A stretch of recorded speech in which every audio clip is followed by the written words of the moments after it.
Hello and welcome to the Merle and Locke podcast. I'm Merle. And I'm Luck. Set sail and low expectations for everything nerd, accompanied by a healthy, albeit shameful, helping to pointless banter, lack of focus, and questions required knowledge. And more? And more? Question mark, question mark? Question mark? So for today's topic, Locke, I want to get into a little something that we had a little bit of conversation about. Like it pertained to my daughter. It was essentially taking the L. Yeah. Like losing gracefully, I suppose. So my daughter's been doing this flag football league for a couple of years now. Well, maybe like 3 years now. She's been playing it off and on during the fall seasons mostly, but she just did a spring season.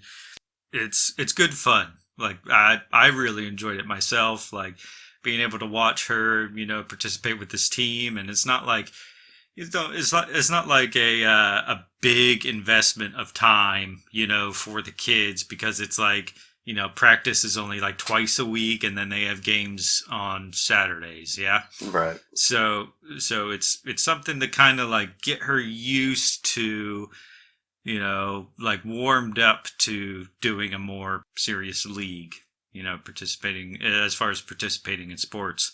And we've gotten this team together, right? Like these kids have been together for the past, I want to say 4 seasons, maybe 5. But it's been kind of like carefully curated, right? Like we have this, like they're coaches. Yeah, like they've been the same coaches the whole time. These coaches have been, with the volunteering to participate in the league, and the coaches, they kind of have the options here and there to like pick and choose what kids they want on their team, depending on like, kids they know, the parents they know, and or we their own kids take precedence over other kids. Yeah. The typical sports. Yeah, exactly. So we've kind of formed this team with all of the best kids that have kind of like passed through, right? I've had my daughter on this team for the entirety of it. So last season, right, we got to the finals, and we were, oh man, like the team was killer at this point.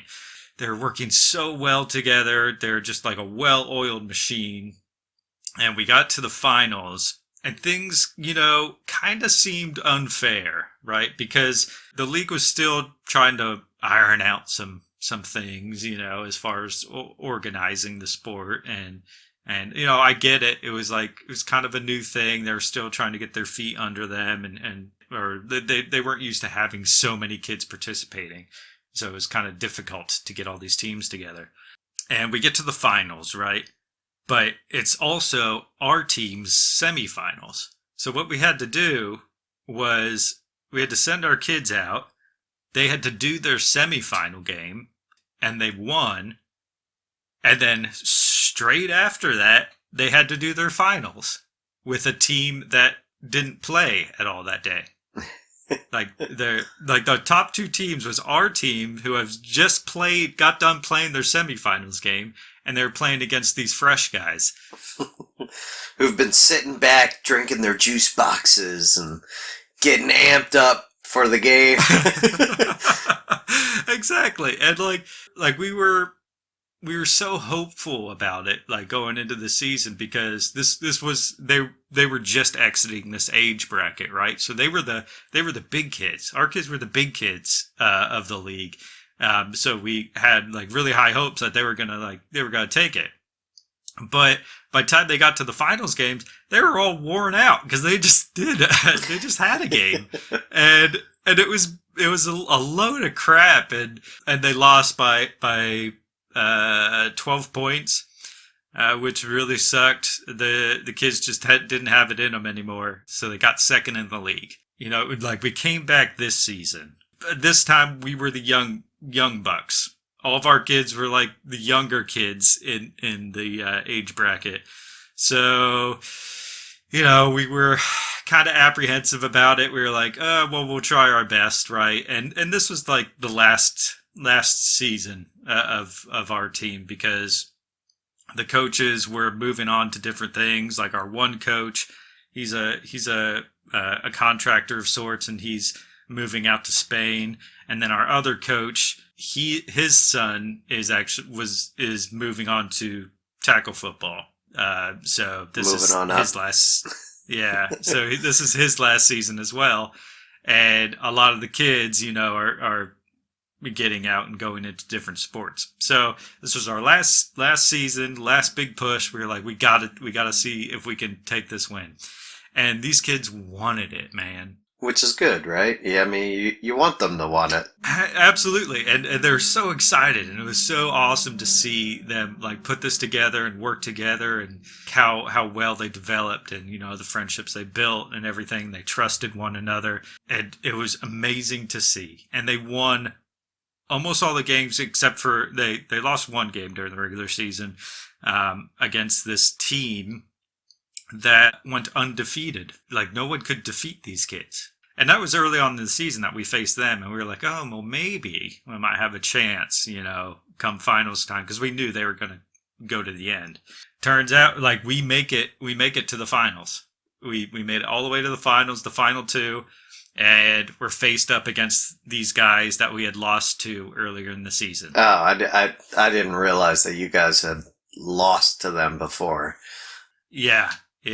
So the thing about this team that we lost to, though, oh man, it was a big area of contention for all the parents, all the other coaches in the league, and everybody thought it was the biggest load of crap. These were the biggest, like these kids, they were so big.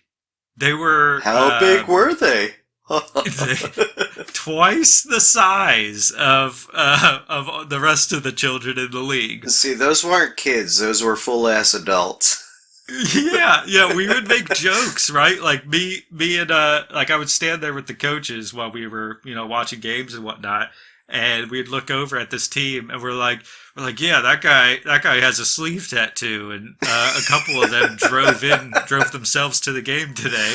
I saw the other one out back taking shots and smoking a cigarette. I'm pretty sure.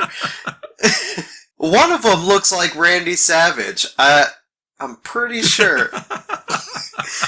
Oh man, it was so lame, and everybody was really upset about it because when we were sitting there, the coach's daughter, she was sitting on the sidelines with us, and she looks out and she's like, I go to middle school with most of these kids, right? And this is an elementary school league. I believe they got flunked a couple of times. And by a couple of times, I mean since the 80s. It was super lame. These kids had no business being in this league, and I don't know how they pulled it off. Like, I don't know how their coach convinced the league officials to let him make this team and put it into our division, right? Because they had no business being there. They were too old. But I guess for some reason, whatever it may be, the league said, okay, sure, put your kids in. And like this was a hand-picked team. Like it wasn't just a couple of them that were in middle school or too old to be in the league. It was all of them, the entirety of the team. Like this scummy coach handpicked all these kids that were too old to be in the bracket and put them in our league. And man, we were all super upset about it. And some of the scummiest things I saw, like during the final game, the quarterback would sit there, and he didn't even have that good of an arm. But what he would do is he would lob up the ball, really high, and their tallest kid. So that Shaquille O'Neal can just air pick the ball, right? Exactly. And our kids couldn't reach it. Like even if they jumped, they couldn't reach the ball because the kid that he was throwing to was taller than I am. And I'm 5'11". I'm not. I think that's average height, right? I'd say it's pretty average. Yeah. Yeah, that's pretty average. And this kid was taller than I am. and he would just like pick the ball out of the air. Our kids couldn't do anything about it. It was so scummy. The way they played was so scummy because they played to those strengths, which was, that they were taller than the rest of the kids. Oh man. And their coaches, encouraged it. That's all that they were shouting to make these plays that was just really scummy and unfair and playing to these strengths. And we hated to see it. And our kids wanted it so bad. Like I have a picture, that I was looking at the other day of our kids that we took after the game with their second place medals, because they had lost to this team only by 8 points, mind you. Which, yeah, that's really not that bad, right? Yeah, they did amazing. Like, they completely sacrificed their bodies to, try and beat this team. But it just wasn't enough. And I took this picture of them with their second place medals, and they are all just super messed up. Like, their clothes are filthy. They got bumps and bruises everywhere. They all look haggard and stuff because they just completely sacrificed themselves to try and get this win, but they just could not compete against these people that were twice their size. I imagine that they are perfectly clean if you see their photos. No, they were. They absolutely were. None of them touched the ground. Nothing but their feet ever touched the ground. And our kids were just like, battered and driven into the dirt constantly. Just getting mowed over by these kids. But yeah, the whole thing is like, man, they poured their hearts and souls out, and they took the L, unfortunately, and it was heartbreaking to see, but all the parents came together and we were really supportive and showed our pride in our team. And I know most people, I see this time and again how people get angry at parents who are kind of over the top at their kids' sports events, whatever it may be. Sometimes a little obnoxious, yeah. yeah. But man, I feel for it. Like, I got so invested in our team and these kids, like seeing them like all throughout the week, and seeing these games and watching the tears flow and the joy they would feel after winning. And man, I was so invested in these kids and what they were able to accomplish. Man, the amount of drive that they had. God, I've never, as far as sports go, I've never been so invested in anything. I feel for those parents that, get ridiculed for being too over the top or too heavily invested. And I just say to the people that are, patronizing against them, I'm like, man, screw you. I mean, try having kids, try having kids and start going to all their practices, all their games, meeting with the other parents, meeting with the other kids, getting to know everyone. And you will get invested, right. Heavily invested. And yeah. Now I know I've been ranting for the longest time now. I've had this conversation many a times already over the past couple weeks, with different people, right. Just sharing my discontent for how the end of the season went. But you had some valid input that I thought you could share. As far as the team goes. Well, you had shared with me the fact that your daughter was pretty upset by all this and really wanted it, which I get it. I miss the days where I used to play sports. It's because the overall fun and the people the good team that you're with. But considering if you make it all the way to the semifinals. You make it all the way to the finals, not even just the semifinals, but you make it all the way to the finals, and you face the team that has been undefeated. They haven't lost a single game. If you beat them, that is the greatest achievement ever, right? You'd be extremely happy. But if you don't, and this is why we talked about taking the L, is you also should soak in, I made it this far. We faced a team that's been undefeated, and nobody else made it that far. There's got to be something in the humility to learn that sometimes you just can't win. The odds were stacked more in their favor. They took the first place trophy, and that's okay. Oh God, it's so scummy though. I know there's that part that we talked about where it's like it feels so wrong because you got whole ass adults, but like you're facing up against the Harlem Globetrotters, and you're just a bunch of kids running around. But Man. they're over there just breaking your ankles left and right. Rough to see. But, I mean, okay, I have the admission that, so after the game, right, like, a few of our kids were, in tears, because, obviously they were heartbroken. They pushed so hard, but it wasn't up to par. After that, the resentment towards that team solely stuck with the parents. Because okay, so I, like, a few days afterwards, right, like, I was still sour about it. Like, I've had this conversation again and again with different friends, like, how unfair I thought it was, and I, tried to talk to my daughter about it, and she's like, I'm just glad I got my weekends back. That's like, she's not even sour about it. She found a light at the end of the tunnel. She's okay with it now.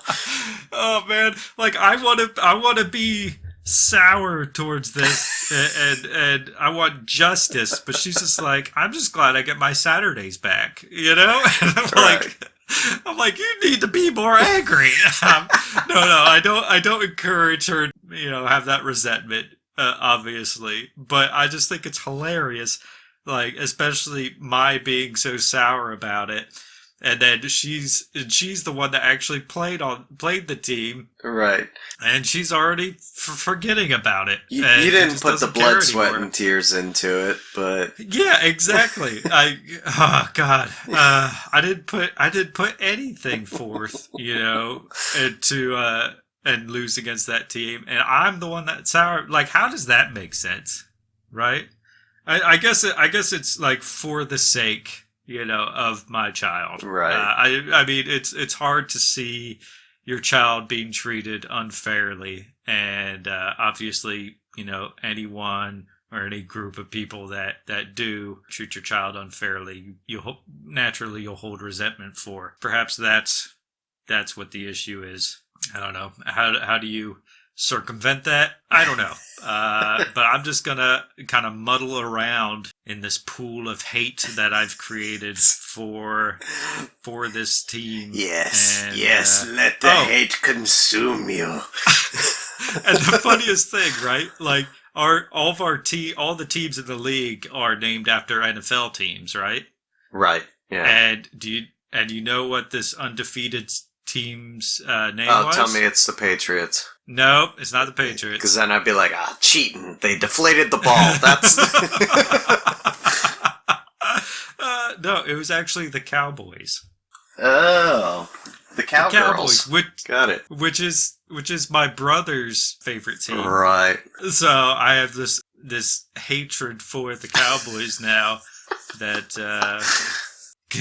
it's just, it makes me sick to my stomach. It does. Every time I see or hear anything about the Cowboys, it'll, like, forever in my mind, like, that hate, that resentment will, resurface and just ruin my day. Boy, what did the Cowboys do to you? No.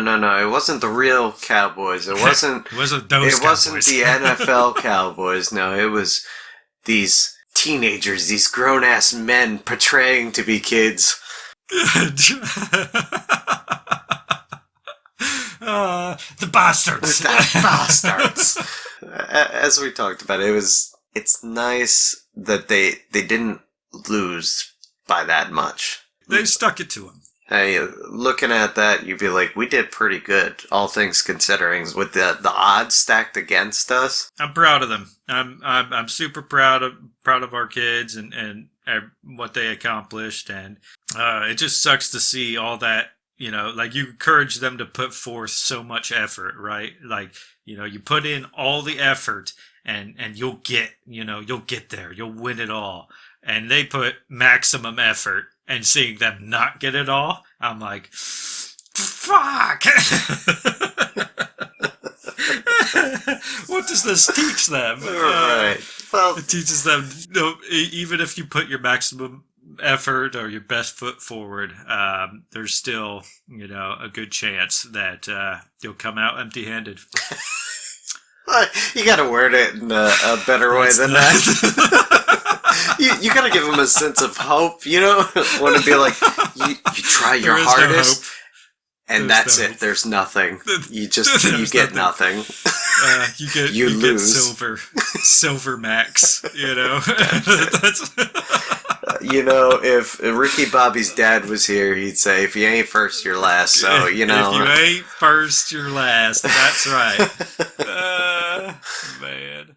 Thank you for joining us on the Merle and Locke podcast. If you enjoyed this banter, please consider becoming a patron by going to patreon.com/Merle and Locke, or simply follow the link in the description. Thank you.